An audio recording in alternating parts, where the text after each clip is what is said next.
So in these sessions, we explore body's wisdom. Because body is completely misunderstood.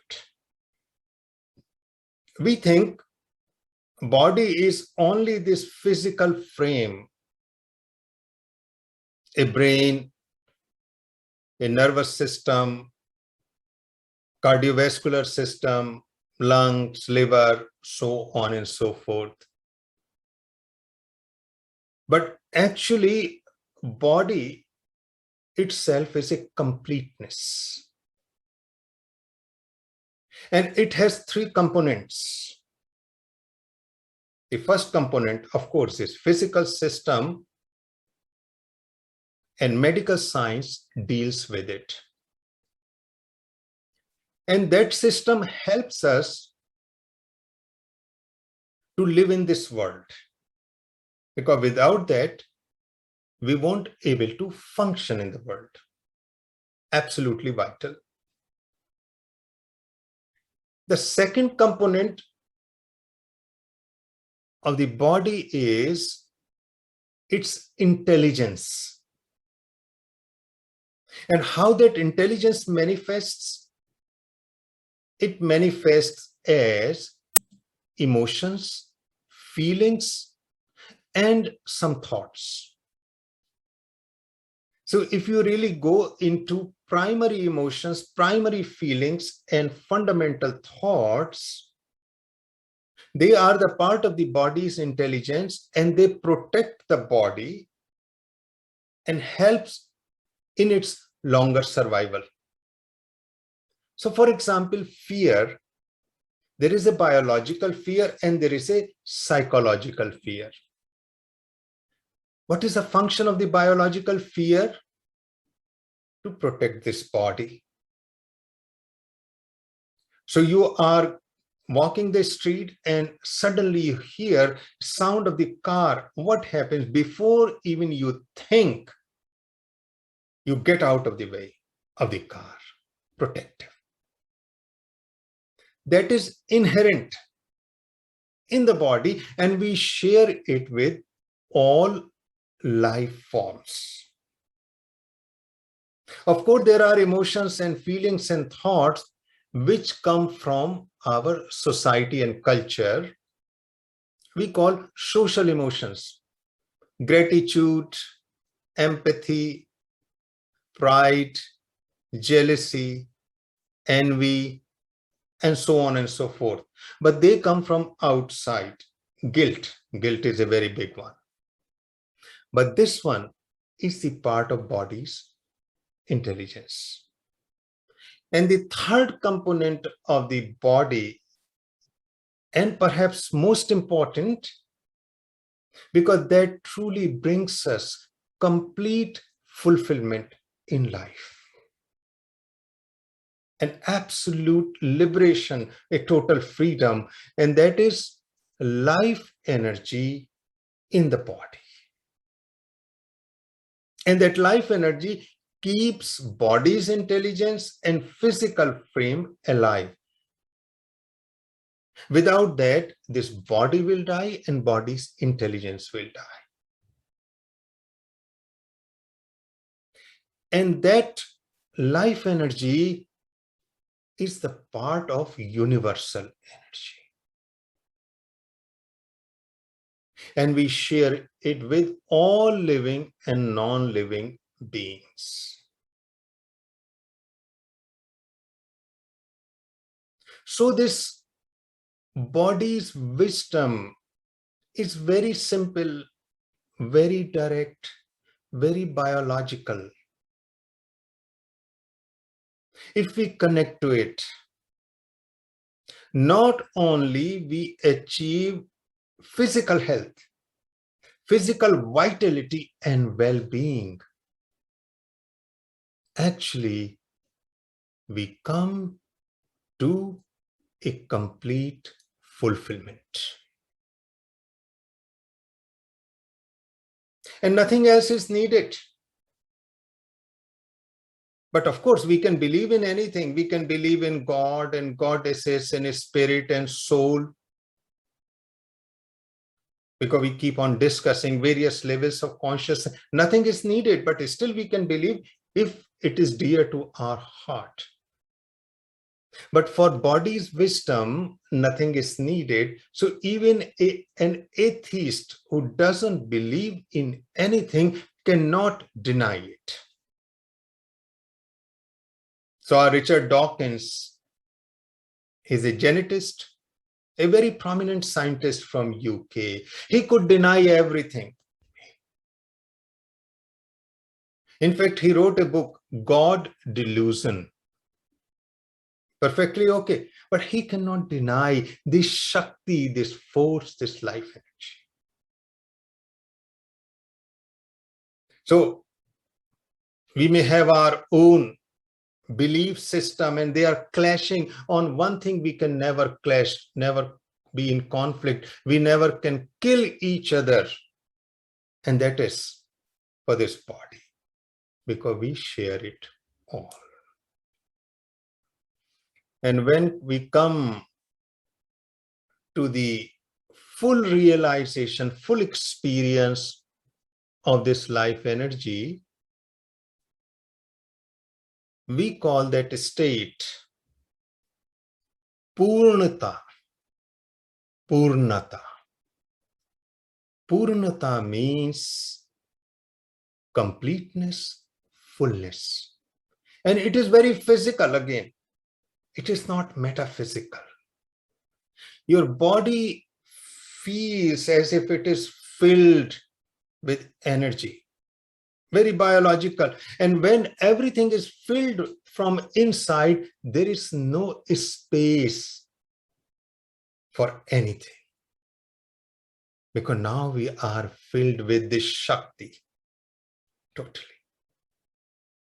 And time to time it fills up. When we fall in love, when we have a child, when we get promotion or get big money, this Shakti, this energy is activated. That is why we feel happy. We feel so excited. We feel so passionate. So we experience it, but it is not sustained. It comes and it disappears. And again, we try to excite it through other means. And that is how we keep on going in life forever, chasing those things which will excite us. So that is why you say, oh, I'm so excited. You know, I met such a such person. Just like me, when I got selected in medical school, and because I was a failure in my grade 12, so my only prayer to the God or not God was, if somehow I get into medical school, my life is done. And I got, selected in KG Medical College, Lucknow. And I was so excited and excited and excited. After 2 years, all that excitement is gone.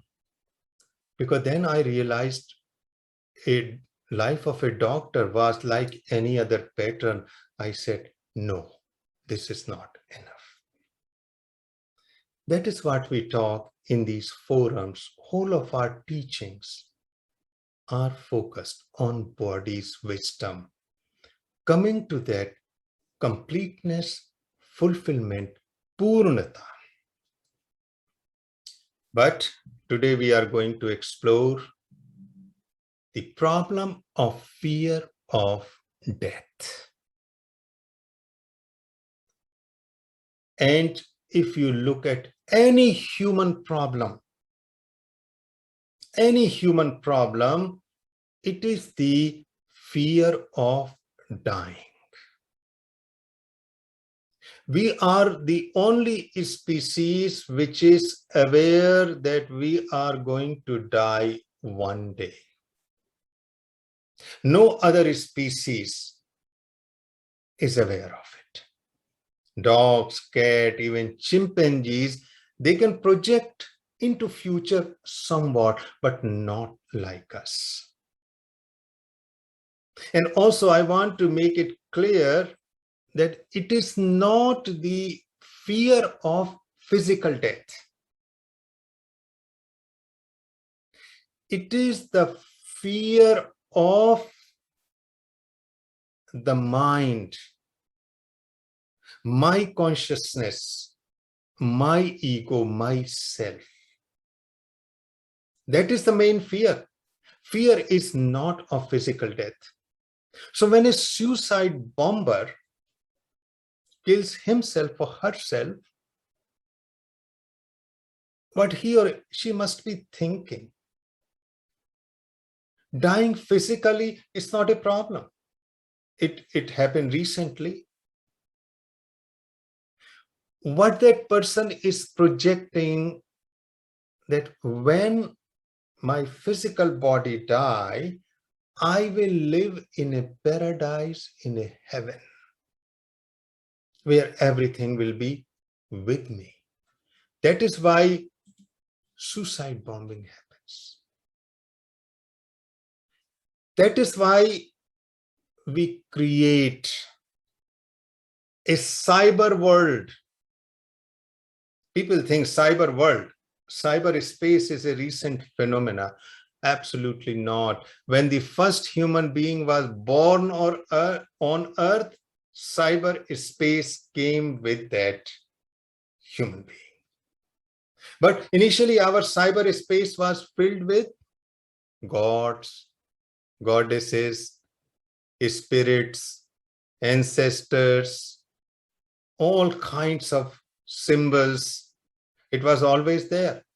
But of course, in those times, we were more connected with the body, there is no doubt.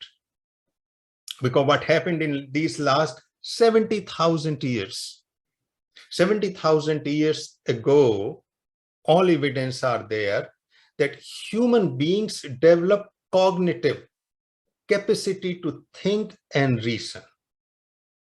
Although human beings are much older, but the brain which we possess, actually this started 70,000 years ago. And as soon as it started, cyberspace was created.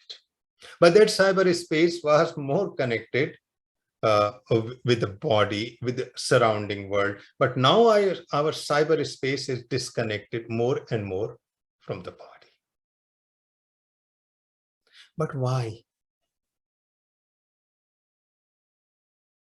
So again, to re-emphasize, problem of death is not of physical body.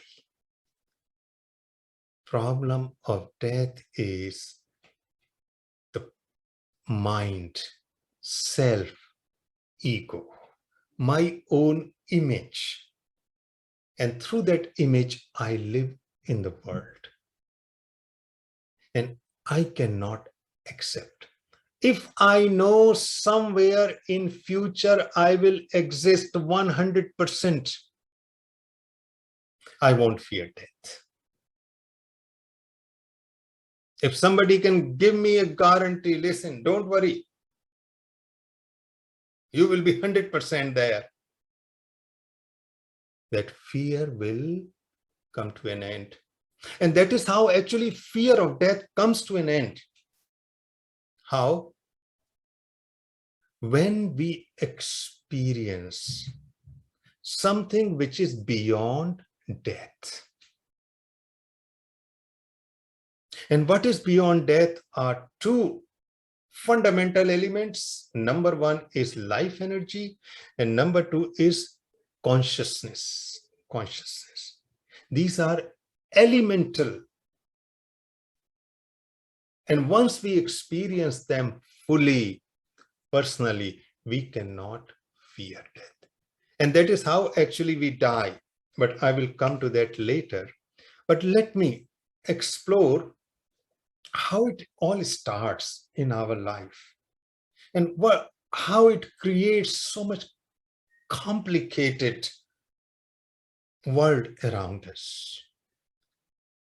It all starts around the age of 2 to 4 years. Before the age of 2 to 4 years, a child is nothing else but a body, body's intelligence, and body's energy. But something extraordinary happens. around that age. And that is because of our brain development. A sense of I, a sense of self, a sense of ego is born. And as soon as that happens, child becomes self-aware. Child becomes aware of the surroundings. Child becomes aware of I, me, mine. My father, my mother, my toys, my dog, my cat, my house, mine, mine, mine, mine, mine, because that is a quality, natural quality. And that is a wonderful thing, because if in a child sense of I is not developing, means there is a retardation, there is a problem with this child. These are the normal milestones in a child. But it is also the beginning of fear. Because child sees that my toy was here one day and then it disappeared the next day. My bird was here today and my bird disappeared next day. I have a tree, that tree is gone. My grandmother was there few days ago, grandmother is gone. Now, child is developing fear. That is why around the age of 2 to 4 years, many children have nightmares, because there's fear of dying. Now, this child goes to caretakers. And what caretakers they do? They give traditions, customs, idea of fairies, angels, gods, goddesses. They say, don't worry about it. You are not going to die. You are going to be protected. We are here, and whole of this paraphernalia here to protect. So what is born now? Time. So now we come to the time, because time is so important in human life. So time is born. What is the meaning of time? Time means future. Time means past also. Because in humans, if constantly I can create future, then I'm not going to die. Right? If that time ends, that is why in Sanskrit, these thinkers were great. There is a same word for time and death called Kal, K-A-L, Kal. Kali, the goddess Kali came out of it. Kal means death.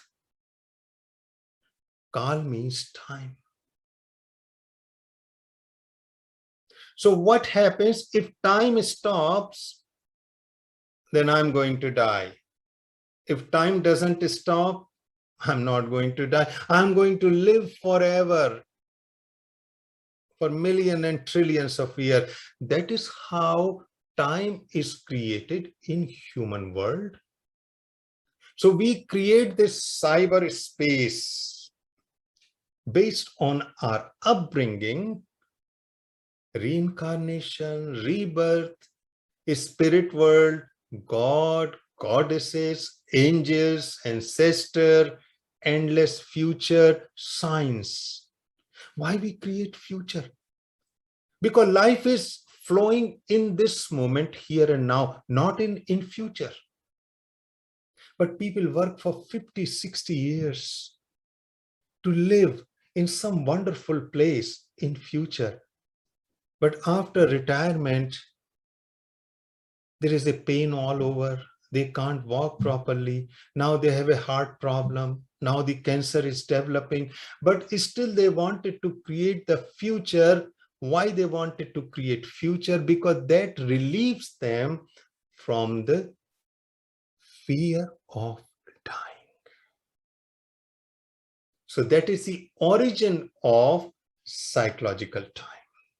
That is why time is so important. That is why people all over the world, thinkers say, live in the moment, live in the moment. Don't worry about future.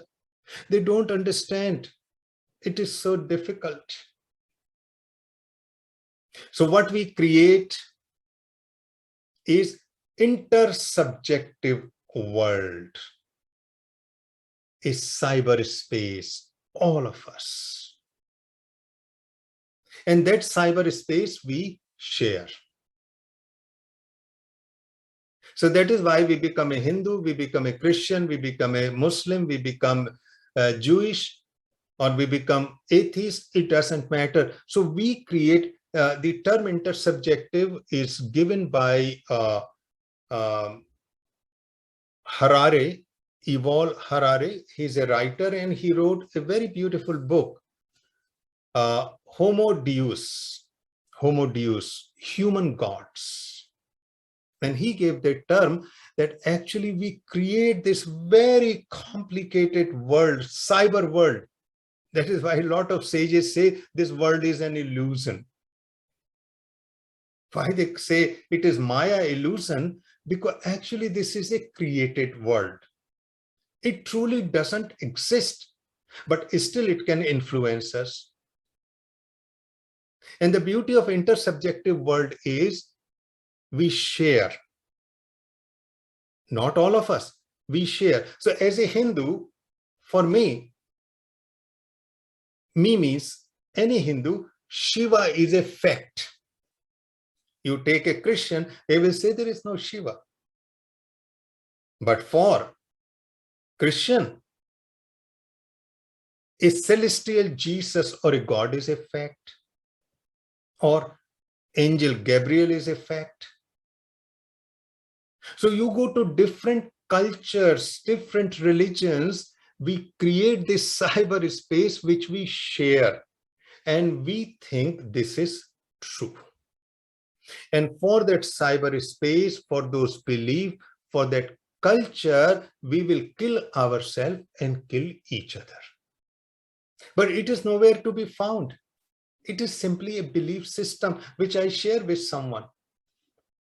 So if you don't believe in that cyber world, in that space of Shiva or Krishna or Jesus or God or all these angels, it doesn't exist. But we created much more also. We created money. What is money? There is no real value of money. Money is just exist between people, not between myself and my cat.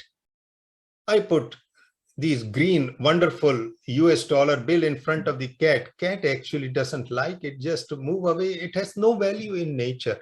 But for us, money is so important that we will kill ourselves and kill each other for the money. And you demonetize money, you de-recognize money, and it becomes useless. It happened in India. Suddenly, particular rupee was demonetized and it became a piece of paper. Why we do that? In order to escape from fear of death. It becomes the part of our mind that I will die, but I will be with Shiva. I will die, I will be reincarnated. I will die, I will be in a spirit world. I will die, but through my children I will live. I will die, but I will live through pyramids, a Taj Mahal, palaces, work of art, whatever human beings do. There is a single desire: after my death, a little bit of mine will live on. And because of that, we truly don't live. Whatever we do is always for future, because stopping that future means complete void. We will sink into depression and we may commit suicide. So we have to have this mechanism. So we have to understand that whatever this complicated world which we created, it is nothing else but cyber world on the top of the natural world. If we accept natural world, immediately we have to accept death. Because in the body, life and death are happening simultaneously. And not only that, in body also happening immortality beyond death. That is why body is so important. It's wisdom. We know as a fact in science, constantly cells are born and cells are dying. And in approximately 7 years, our body is renewed, except our brain cells and heart cells. But also it is very true that this time doesn't exist in the body. It exists in our mind. That is why we call cyberspace. But in nature, there is no time. Body is the part of the nature. So the moment I enter into the body, it's life energy, what I will experience, immortality. And that is where fear comes to an end. So for that, we are going to do just a 5 minutes breathing, because through breathing, whole of body's wisdom is conveyed to us. When we inhale, it is life, because as soon as the baby is born, what is the first breath? Breath of life. Inhale. When we die, what is the last breath? Exhale, expire. So actually through breath, body is saying, I'm living, I'm dying. I'm living, I'm dying. But there is a third component in breath which most of us miss because we are not aware of it. Between inhalation and exhalation, there is a little gap. That gap, there is no life, there is no death. We transcend it beyond life and death. In pranayama, it is called kumbhak, when everything comes to a standstill. And that is precisely what happens when this body energy is fully functioning. We go into this state constantly of kumbhak, gap, silence, immortality. So we are going to just practice to experience it, and then we will continue. So please close your eyes softly and relax your shoulders.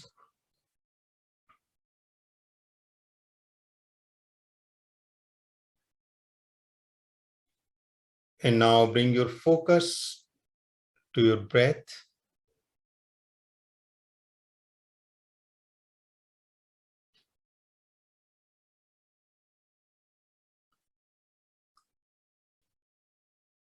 And now your breathing becomes a little more slow, a little more deep, but it remains gentle.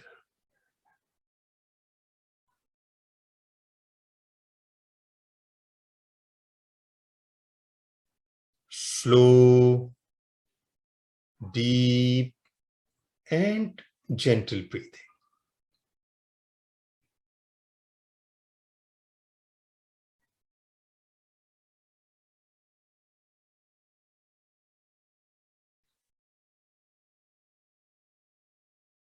So as you are inhaling deep, you are taking the life in.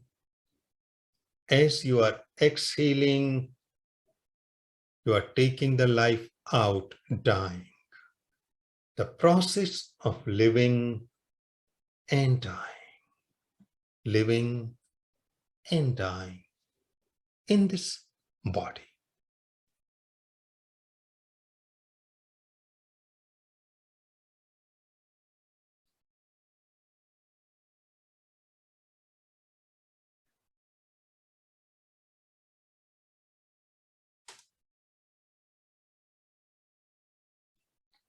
And now we'll do something differently while breathing. We will breathe in and hold our breath for a few moments, as much as you feel comfortable, just for a few moments, and then exhale.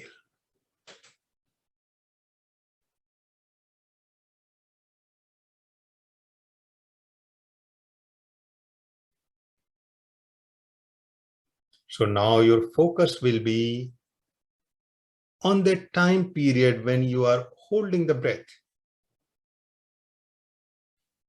Feel and experience it.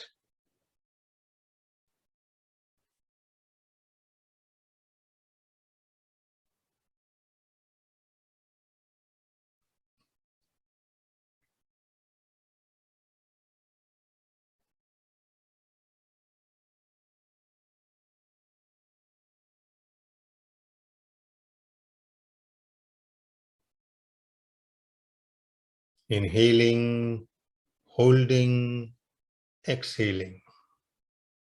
Focus on holding part.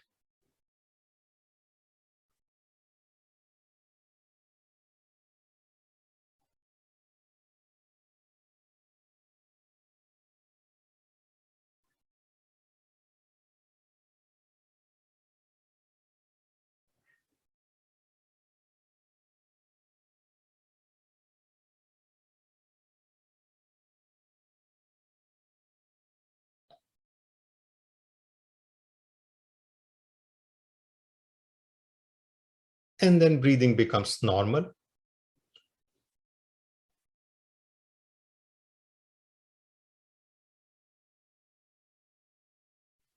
And slowly opening your eyes. Some other time we will do in more details. But to give you a glimpse what happened when you were holding your breath and focusing on it. You cannot think. All your thinking, all your emotional experiences, everything will stop.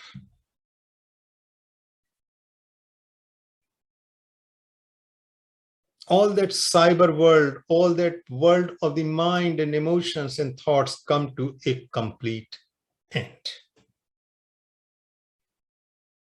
And that is very much the part of the body which is conveyed through a normal breath, because normal breath has this gap. But what we try to do, increase the gap to experience. That is why when we are in extreme fear, what happens? We hold our breath not to experience fear. That is a natural mechanism. So in this body is the living and dying, but something beyond living and dying, immortality. And once we experience it, we will become free from fear. And it is freedom from fear, not absence of fear. Fear is needed for biological protection. But what we want to achieve, freedom from fear, so it won't interfere in our life. We will do for which we are born on this earth to do.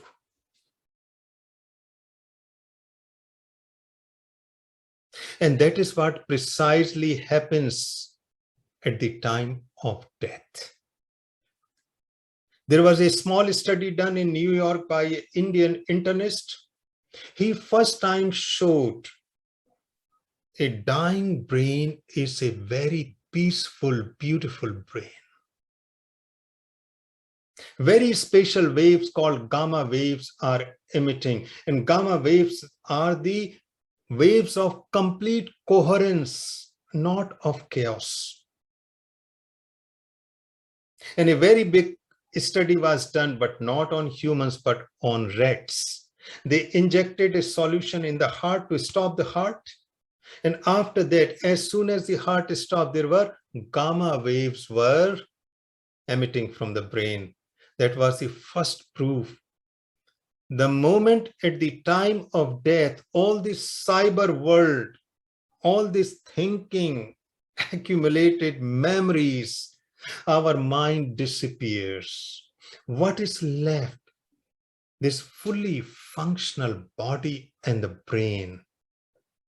And in those moments, there is no fear. All of us die peacefully, complete tranquility. That is the very nature of death. Of course, some of us may not be aware because we are drugged or all kinds of things are going on. But what we want to achieve that state at the time of death, here and now, so we could live that total peace, freedom from sufferings. That is the whole idea of this session, to convey that.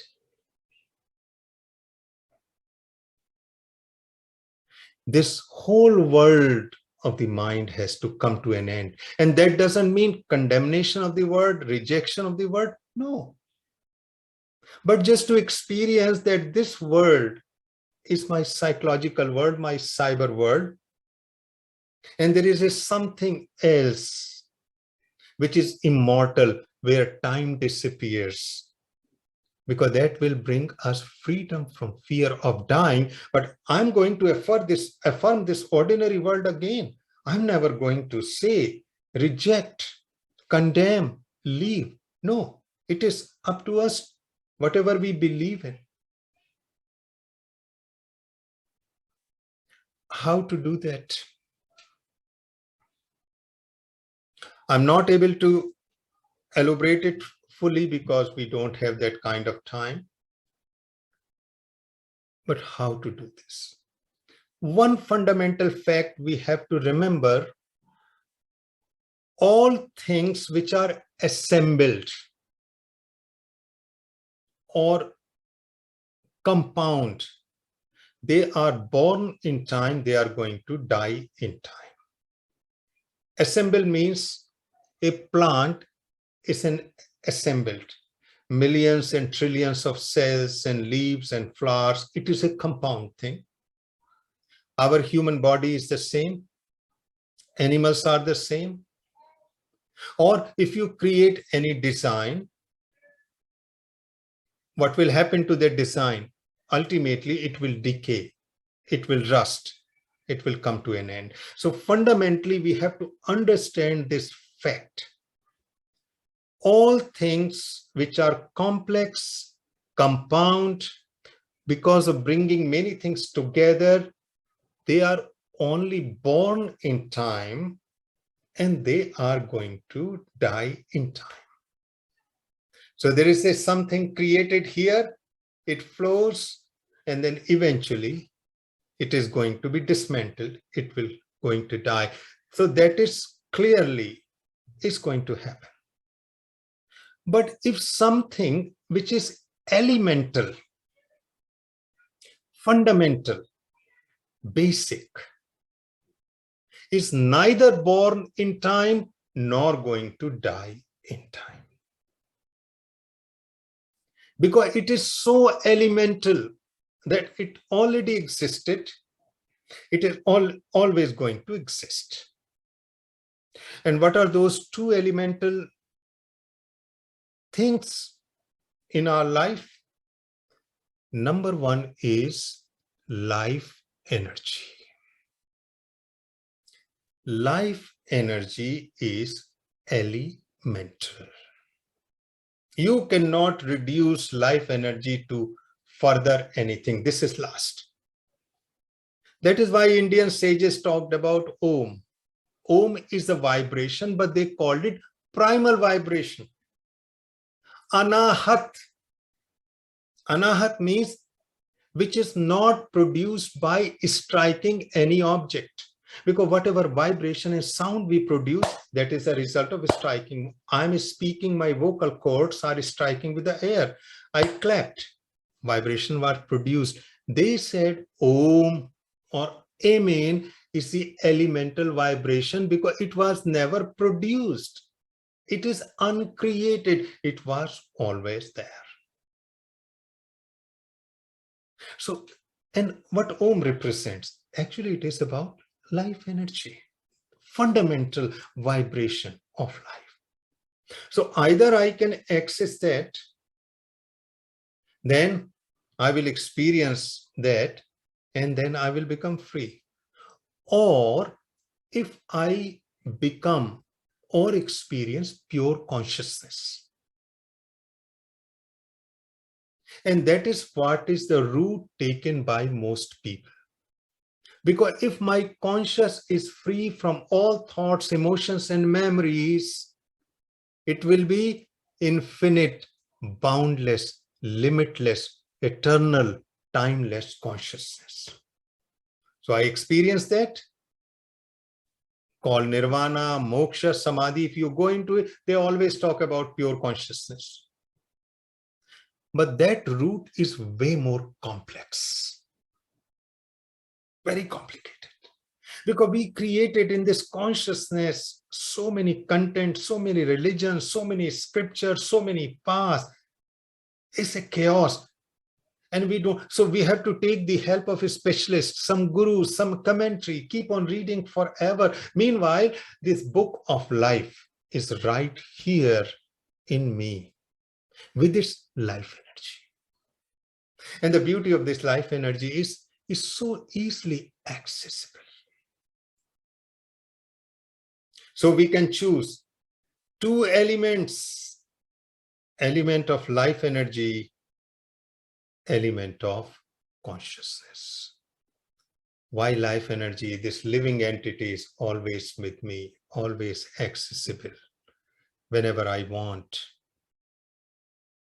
I can very easily, because it flows through me. So that is accessing body's wisdom. But what are the tools? How I do that? I think that is going to be the theme for perhaps next Sunday.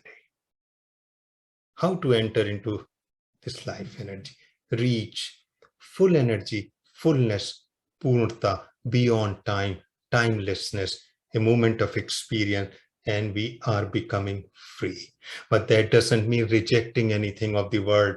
We are not going to say this world is false. No, it has its own place. Without that, a child will be rootless, a child will suffer. So it is not the rejection, but going beyond it. We have all this beautiful world, its culture, its religion, its belief system, but we want to have something more, something beyond. So with that, I will stop here. And it is time for meditation. And again, I overstep because it happens. So I requested Kalpana, I think she must do the practice, otherwise I will always be consuming her time. So we have the people who are interested in meditation, we are going to stay few minutes over. Thank you. Thank you, sir.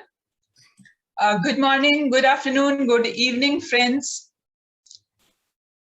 And today we are going to do this somatic awareness practice as muscles. And why this somatic awareness? Because the only way is either to access our body's life's energy or consciousness.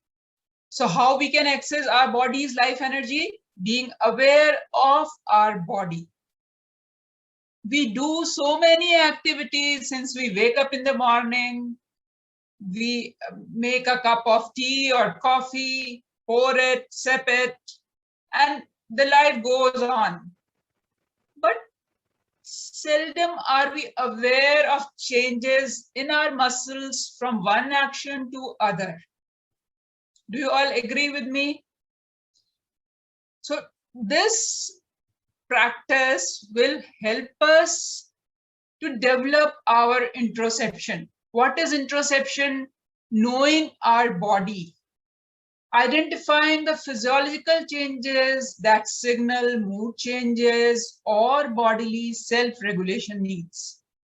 And this is the way we can be free from fear. This is one of the ways. Interoception activities teach us to connect with our body and its components. Like we do activities like bathing, dressing up, driving, swimming, cycling, and all are at our spinal level. We do it with awareness in the initial stages when we are trying to master the skill. And after we have know how to do those activities, mostly it goes on spinal level. And during the days when we are learning also, we are attentive only on learning the skill, not on the changes in our body. So today, this practice is taking our focus on our muscles, and we will realize how a little change in our posture or activity changes the feel in the area of the body, or I will call it muscles, because different group of muscles, there are so many muscles, and different group of muscles are involved in different actions. So let's sit in a comfortable posture with enough space so that we can move our arms. Today we'll be mainly doing activities using our arms just to see how little change in the posture or action, different actions involve different muscles, and we will perceive those changes in the muscles. So mainly we will be outstretching our arms depending upon the space. Maybe you have your mobile in front, then in that case you can outstretch your arms by the side of your body or in front of your body as it is comfortable to you, and I'll be facilitating what to do. We will hold it for a few seconds and then we will relax and feel the changes, and again take a different posture, I would say, or group of muscles. We are not going into anatomical group of muscles or anything. Just you have to feel the area where you are feeling those changes. And this skill develops interoception. And gradually, with practice, when we are into this practice, during our day-to-day activities, we are aware of our body and our body changes. Otherwise, what happens? I'll take my hand here. Oh, it's sore, it's paining. Only when there is some trauma or swelling or injury. That is the reason many people, when unfortunately they develop carcinoma or anything which is painless, and it is seldom realized. And if we have interoception, we know our body, we can feel the changes in our body, and that will also help us in us becoming free from fear, our psychological fear. So let's sit in a comfortable posture, preferably not cross-legged today, because we'll be doing little movement with our toes also. And do the movement as per your comfort level. Your eyes are gently closed.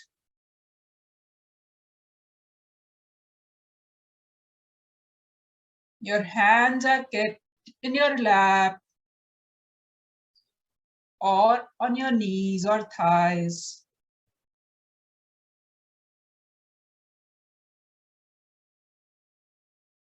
Your feet are well rested, preferably little apart from each other. And just observe your body from your head, face area. Observe your shoulders, arms, chest, tummy, back, and buttocks. Your thighs, legs, feet, and toes, your whole body. And now bring your awareness on your breath. Inhale and exhale. Breathe in at your own pace and rhythm. Gentle inhalation and exhale fully. What we breathe in is not just air, but it is energy. We are taking energy in, and with exhalation, we feel relaxation in our body.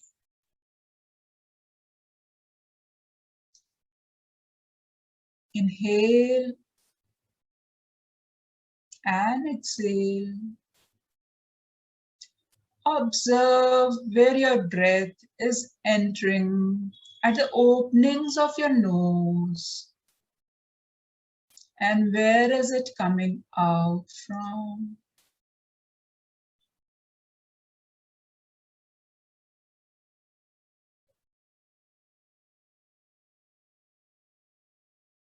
Observe your chest expanding with your inhalation and contracting with your exhalation.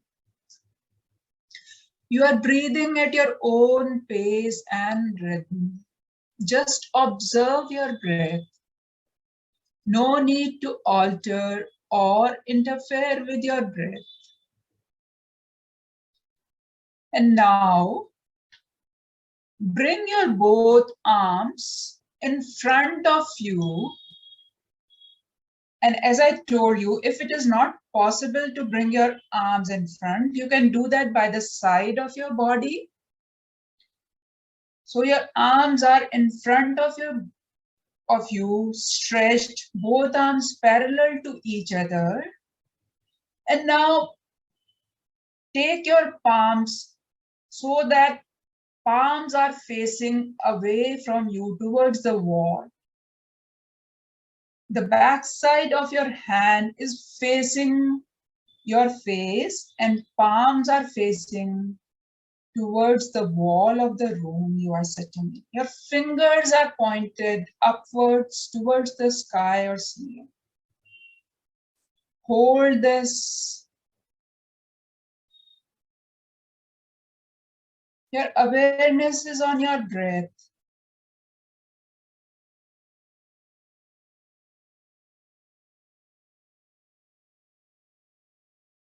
You are holding this stretch in your arms. We do stretch our arms for so many activities.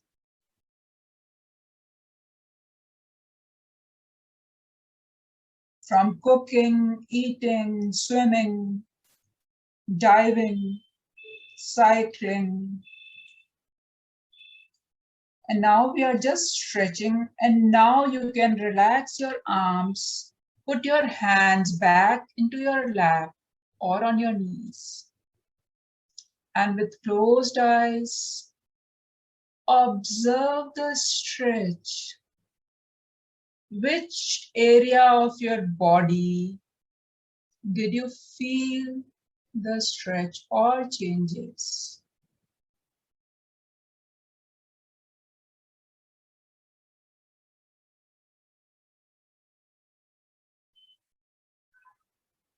You can feel the changes in your arms, in your shoulders, below the shoulders, in front and on the back. What we call as pectoral region or scapular region.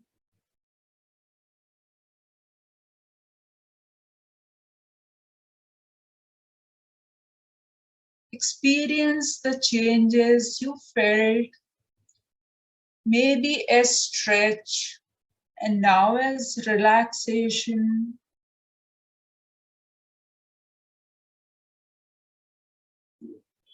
or could be as pain or pressure.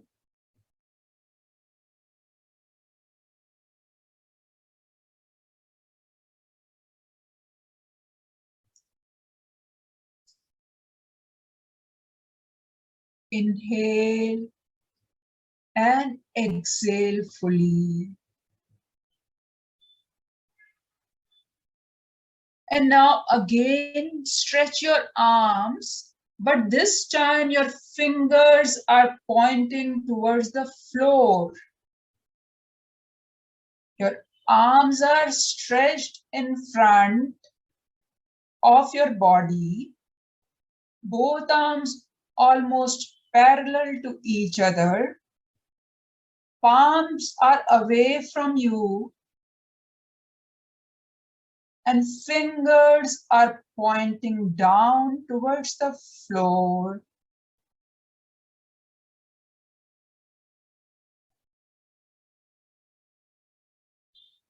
Maintain this stretch.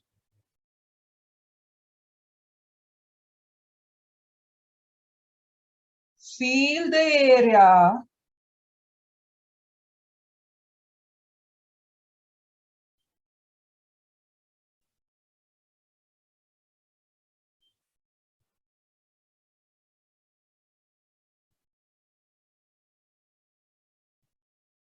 Maintain it till you are comfortable in this pose.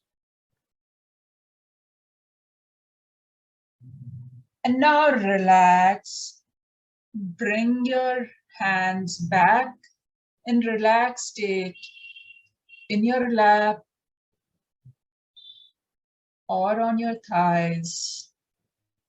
And just feel the stretch and relaxation and how the area changed with little change in pointing of fingers upwards and this time downwards. Rest everything was same.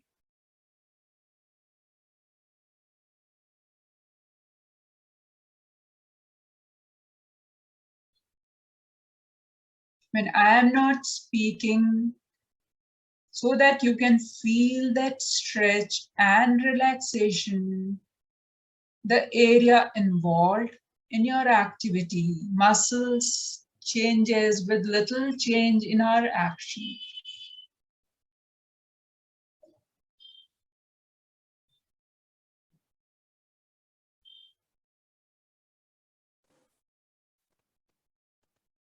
And now again, stretch your arms in front as we did before and outstretch your fingers. Your fingers are pointing upwards towards the sky or ceiling, and fingers are spread away from each other within your comfort zone. Feel the stretch, continue breathing at your own pace and rhythm. Inhale and exhale.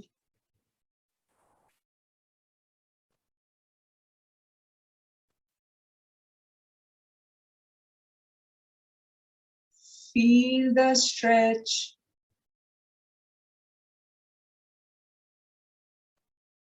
And now bring your hands back in your lap or on your thighs.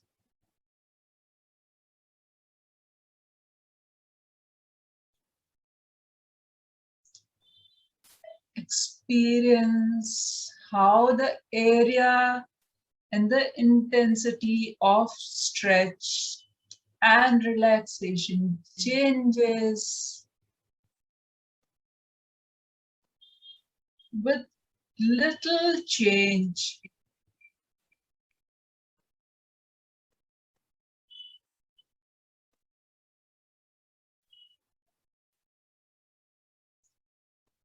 but we seldom perceive these changes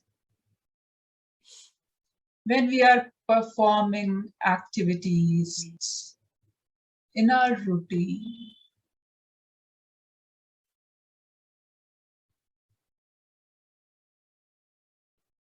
And this is last time we are again stretching our arms, and this time it is fist.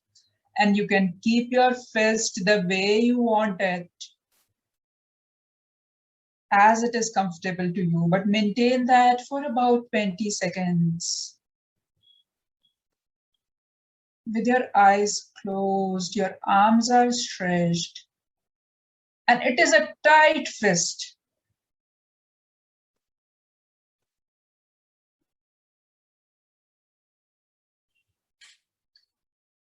Continue breathing at your own pace and rhythm.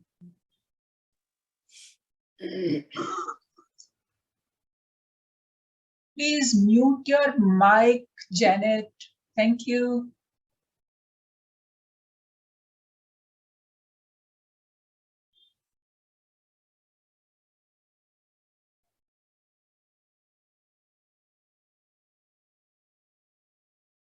And now relax and feel the changes of the area that felt stretch and relaxation. The area involved in the action.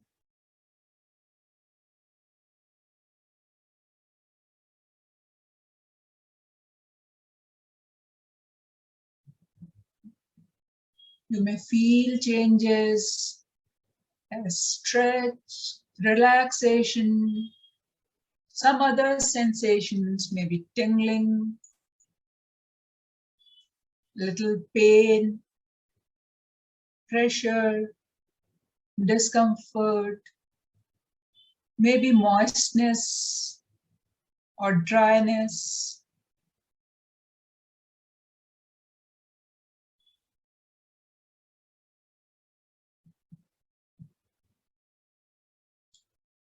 And now, just tighten your eyes. Your eyes are already closed.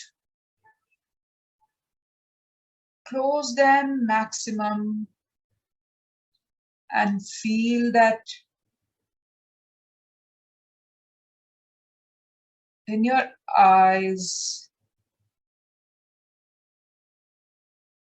and the area around your eyes on your face.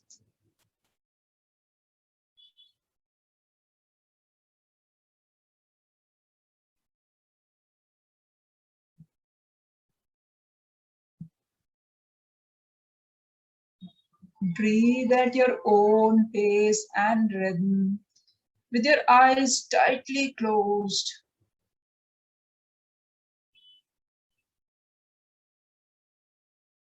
And now relax with your eyes normally you close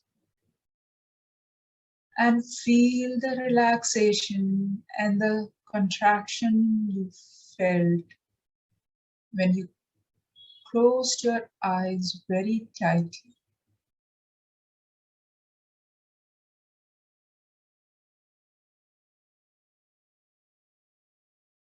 And as our final activity, with awareness, smile.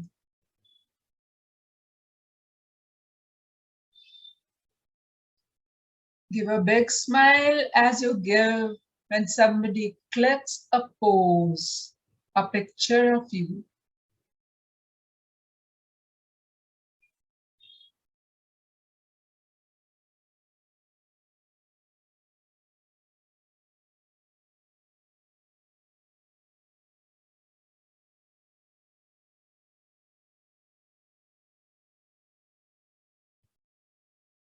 Now relax and feel your facial muscles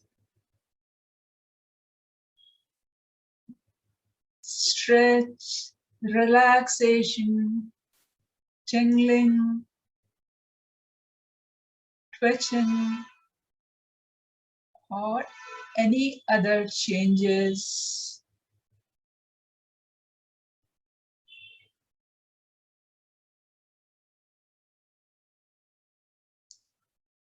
And now, taking 3 slow and deep breaths.